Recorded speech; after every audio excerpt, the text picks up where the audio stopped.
Hello everyone, it's Mr. Martin welcoming you to another Maker Exchange video. Today, I'll be covering the basics of SketchUp, a super powerful 3D design software available for free on the web. Now, I'm going to be showing you all of the basic tools you need to get started, so from start to finish, let's go ahead and create a project. Open up your favorite browser and go to SketchUp.com. Once you get to the website, you'll notice there is a sign in option on the top right.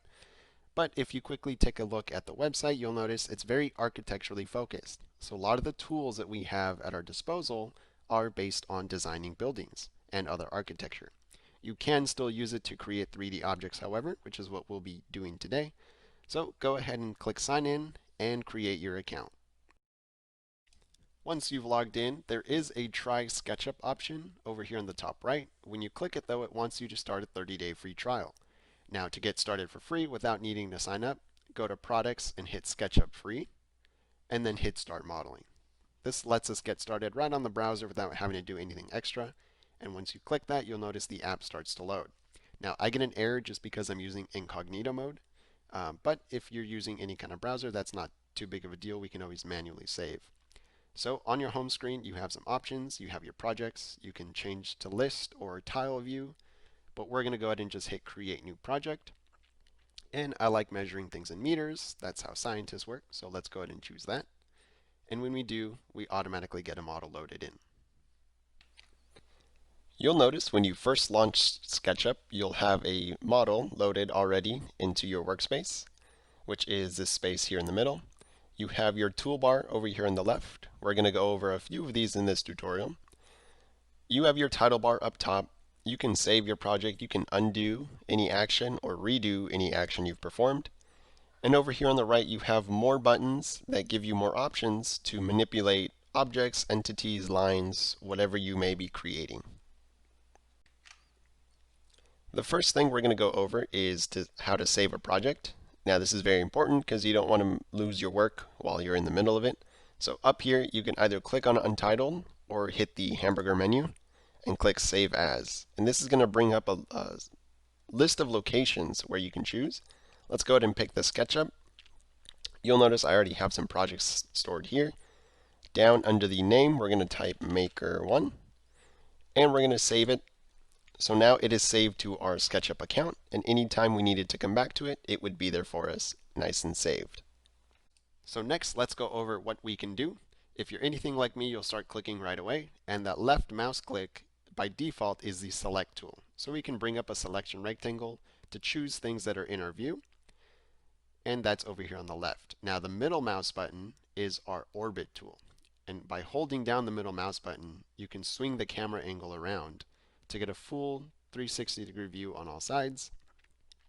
You can even tilt it up or down, and you'll notice this model always faces the camera. We can change that later.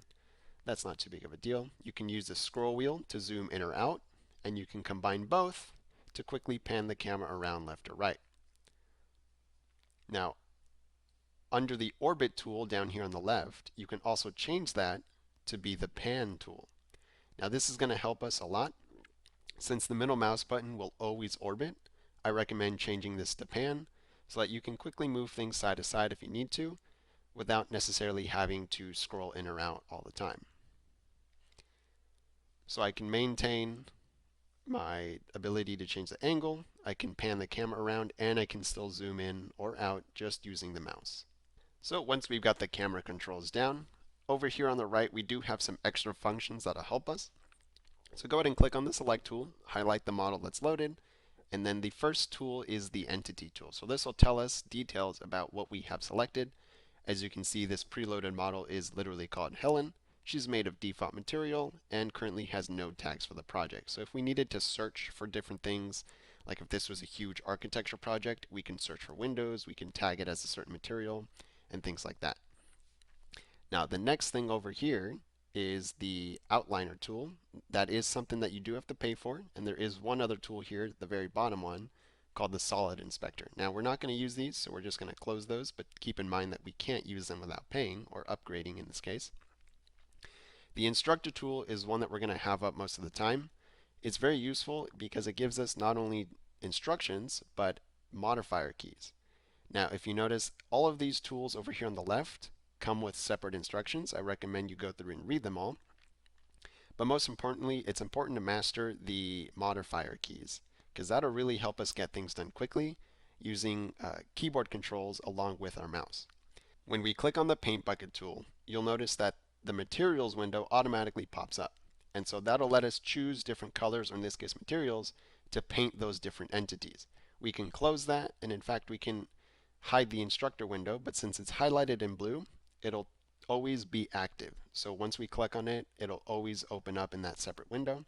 Let's keep it blue. The components, we can click to see what entities we have loaded in. As you can see, this component, again, her name is Helen. That'll quickly let us insert another one if we wanted to. The instructor doesn't really know what to do with her, but you can click to add another Helen if you so choose to. Or if you accidentally remove her, you can just add her back in. Notice once again, this one will also always face the camera. So let's go ahead and put that away for now. The other important thing is the scenes tool. Now you can quickly click on these to go to different views. There's a perspective view and a 3D object view. We're going to remain in perspective view, that's the top cube. And by clicking around, you can see different faces, different sides, different camera angles. But again, these models always face the camera, unless of course if the camera's up top. So, let's go ahead and put her back. Again, if you mess up, you can always undo or redo, very helpful. And you want to make sure that you're saving as you progress. So let's put away the scenes tool and let's go to the display tool. Now this, once our project is done and we want to take screenshots, we can quickly take away the lines. Although I do not recommend it for beginners, those grids are very helpful for orienting yourself. You can turn shadows on or off if you're creating a house or planting trees. And finally, there is the model info. Now, if we had a specific complete model done, we can go ahead and change different properties of it using this. But unfortunately for our model here, we want a blank workspace. So we're going to go over to the select tool, make sure that that's enabled over here on the left, highlight the model. Once all the entities are highlighted, hit delete, and you're good to go. With our blank workspace, we're going to go ahead and insert a square. And we can do that by going over to the square tool over here on the left, hitting the rectangle, and anywhere along the flat face here, we're just going to click and drag with the left mouse button to create a rectangle. Now you'll notice right away, unlike Tinkercad, this doesn't create a 3D object. This simply creates a plane. Thankfully, SketchUp also offers a tool for us to be able to extend that. So once we've checked out our plane from both sides, you can go to the left and there's a push-pull tool. We're going to select this first option, click on the face, which you'll notice becomes highlighted, and simply drag up to create a square. You can use the select tool now to highlight the entire entity, and over in the entity info, you'll notice it's made of default material. You can actually click that to choose different materials, or of course we can use the paint bucket tool to go ahead and paint those. So what we're going to do is just quickly browse the list of available materials. Once again, the preloaded ones were the ones from our model Helen. So clicking on paint bucket then lets us go ahead and change the whole thing, as everything was selected, to that one material. Now let's say we wanted to make this a house and we wanted our walls to be a different color than the ceiling. So we can go ahead and use the select tool. Hold Control to quickly just add different faces. Go ahead and spin it around. And now that we have all of our walls selected, we can then use the paint bucket tool to change the color of those walls. Or in this case, if we wanted to, we can go ahead and make the walls gray and the roof brown. So let's go ahead and do that. So we'll click undo. And in this case, we're going to just select the top and bottom. You'll notice it becomes slightly grayed once we do that properly. Hit the paint bucket tool, and clicking once paints both the ceiling and the floor that same color. But cubes are easy. Let's go ahead and do something a little more difficult. Now, let's give him a buddy. Over here under the rectangle tool, we can also choose a circle tool. And instead of a cube, this is going to let us create a cylinder. So click and drag that circle tool to make a nice little circle. Again, just a plane, not exactly a complete object yet. We can use the push-pull to simply bring it on up. But let's say we want these to be the exact same height. Well, for that, we're actually going to need the scale tool. You'll notice here there is a little bit of offset. Let's go ahead and make those the same. So the scale tool is listed under the move tool, and we can click on the object or the face that we want to scale, and these guidelines come up. Now we can just click and drag on the dots to bring it over. There's a lot of points you can click on, so you have full customizability of it. And if you really wanted to, you can even change the top or just the bottom and make those wider or thinner if you so wanted to, like this. So you do have quite a bit of control over what you can do, but notice it is based on what you have selected. So if I have only one side selected, the scale tool will only scale those selected objects. So for this exercise, let's make sure that we have all of the cubes selected here. Let's go ahead and change the camera to make sure we've got it all. We'll go back to the scale tool, and now the entire cube is listed as scalable. So what we're going to do is just go ahead and make that a little taller and a little wider, just to play around with the tools that we can do. Uniform scaling lets us maintain that aspect ratio and just make it bigger or smaller. And one thing to note is that when they touch, it won't give you a warning or anything, so just be aware when objects do touch, because it will affect how they move later on. So for this, you can just hit Control Z to undo, or again use the buttons up there. And we're ready to move on. Let's think about putting something together now, and for that we're going to need to use the Move tool. So over here, opening the instructor, selecting our cube, and going over to the Move tool now, you'll notice that it gives us some modifier keys. And what we want to do is use these keys to make sure that we're moving in the right direction. If we just click on it to move it, you'll notice it's actually very hard to get where we want it to go. SketchUp doesn't really have a great idea of the camera angle since we have so much freedom over that. So what we're going to do is use our arrow keys to lock it in a specific direction. You'll notice when we click on that, as we drag it up, the label will change depending on what axis you're currently moving it to, and when you start moving it, you'll get a dotted line, and it's impossible to move off of that object or axis. So now we have it moved up. We can combine those without necessarily needing to use the arrow keys all the time to just move it over and place it where we want it to go. It doesn't automatically snap all the time like with Tinkercad, since these are more complex objects, but as you can see here, we got our square on top and we're ready to go.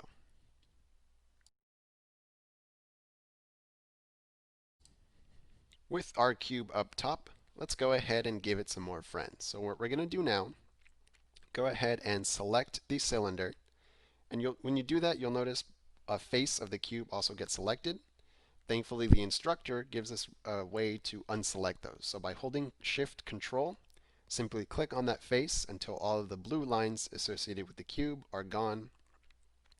And that ensures that we have just the cylinder selected. So now we can simply hit Control C and Control V to copy and paste what we have selected. So with that, again, Control V, you can paste another cylinder just like the one we have next to it. Same with the model. The instructor doesn't really know what to do with it, but we'll go ahead and place it right there. Now, let's say we wanted to change or modify both objects at once. Since one is already selected, we can simply hold Control, make sure not to Control and scroll wheel at the same time. Hold Control and click on the faces to select both objects at the same time. Now with both cylinders selected, let's go to move the camera over a bit. We can now scale them however we'd like, and this affects both of them at the same time. So we can do the uniform scaling for both. We can make them taller, skinnier, thinner, wider, however we'd like. So for the purpose of this exercise, we're going to make it similar to a pair of legs. So let's go ahead and bring it under the cube here. We'll just raise it up a little. Oh, you'll notice here they're touching. So SketchUp thinks that we're trying to move many things at once. So let's go ahead and undo that and bring it in to just underneath the cube. So now that we've got our quote-unquote pair of legs, you'll notice, let's go ahead and change the color here to make it just a bit more realistic. So using the paint bucket tool, clicking on this material here, we can simply click, and that whole curved face of the cylinders changes to brown. Now if we wanted to do, For example, all of the sides that are currently painted that material, you would simply hold Control and click. And now all of the white default material has changed to brown. And now we're going to select our cube.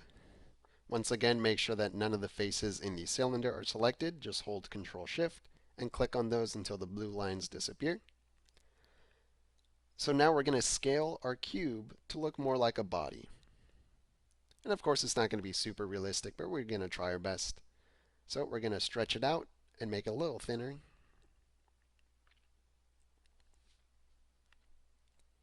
And just go ahead and tinker with it until we get it just right. Again, it's important to change the camera angles as you're doing this so SketchUp knows kind of what reference frame you're going for as you move this object around. So finally, it looks pretty even. Just make sure to check all the sides, and we're ready to move on. Let's make it a little taller, actually. There we go. Now our person's finally coming together. Very clearly now our body is missing some arms, so let's go ahead and unselect what we have, and let's get introduced to the line tool. So clicking the pencil over here on the left opens up the line tool. We have other geometric tools, but for now, let's go ahead and click on the line. And what we can do here is snap to certain objects. So here you'll notice it'll mark the midpoint, it'll mark the corner, it'll mark, different points of the face for us. But we're going to go over here on the right side. And again, camera angle is important here, as you'll see in a bit. We can click and simply hold it down to create a line. Now you'll notice if I were to simply do it along the face here, it just makes a line inside of our square or cube. In this case, we want to pull it outward a little bit. We have to change the camera angle for this. And that creates a hovering line. Now if it doesn't go exactly where we want it to, go back to the Move tool, click on that endpoint, and simply bring it to where you want it to be. Now from here, we actually need to complete this geometric shape. So go ahead and use the Line tool again to create the triangle, and now we have a separate face. And same as we did with the other geometric shapes, we can simply use the Push-Pull tool to complete that shape. So we're going to pull it over to the edge of our square, and we have one arm officially complete. Now deselect everything, and we're going to make sure that we have our first arm, quote unquote, selected. So once we do that, simply use the Select tool. Now with the Move tool, the instructor here tells us we can hold Control to toggle a copy of it. So if we hold Control and click, we can simply drag along an extra copy. Oh, looks like I tilted gravity there. You can hold Control to move that along. And so finally, you can use the arrow keys again to constrain it to certain axes. So let's do that. And we've made sure that it's level with the other arm. But now we need to rotate it. So we're going to change the camera around. Make sure we pull it apart just a little bit, because if we rotate it while it's touching the other surfaces, we're going to have some issues. Now you'll notice with the Rotate tool, it automatically sticks to certain surfaces. And what we want to do is go here to the bottom, click on the middle, click on the edge we are rotating, and spin it around there. So now we have both arms complete. It is a little offset, so let's go ahead and move it back inside. And you'll notice it is a little bit, almost looks like it's twisted. That's because I mess with gravity a little. But for now, both arms are there. They're complete. And we are good to go to move on to the next step. And so finally, our person is just missing a face. So what we're going to do is deselect what we have. And we're going to actually work over here on this side for now. So go ahead and click on the Arc tool here, the one right above the circle or rectangle tool. And same with the Rotate, we get a little protractor. Go ahead and click on any point in the empty space, click to one of the axes, and then click around to finish a half circle. And it's important that we want a half circle now. We're going to finish it off with the Line tool. So we have a nice semicircle here. And again, it's not a complete 3D object.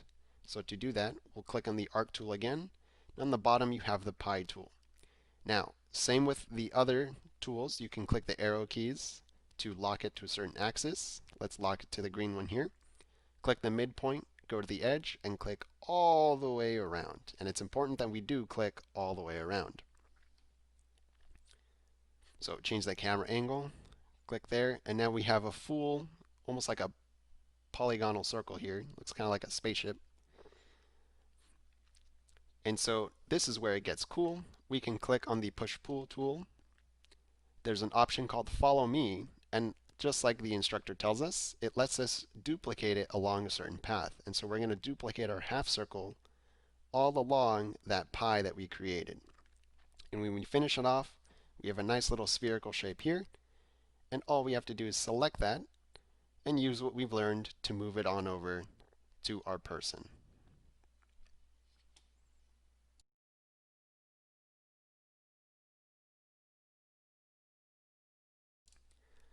Once you've got your head on straight, just make sure you deselect everything and save your project. And there you go, folks. You have created your very first 3D object in SketchUp. There is one more thing I want to point out. Now, if you go over to the Instructor tab, you'll notice that the Select tool, the example for that is a house. The Paint Bucket tool shows a window, and many of the other tools will give you architecturally based examples. And that's because SketchUp is designed around that. So keep that in mind. In later tutorial series, we will be creating architectural projects. But for this one, just wanted to explain the basics. So we've gone over a few of the tools. We've gone over a few of the modifiers. Make sure you save your project. And of course, we hope to see you in the next video. Hope you have a great day.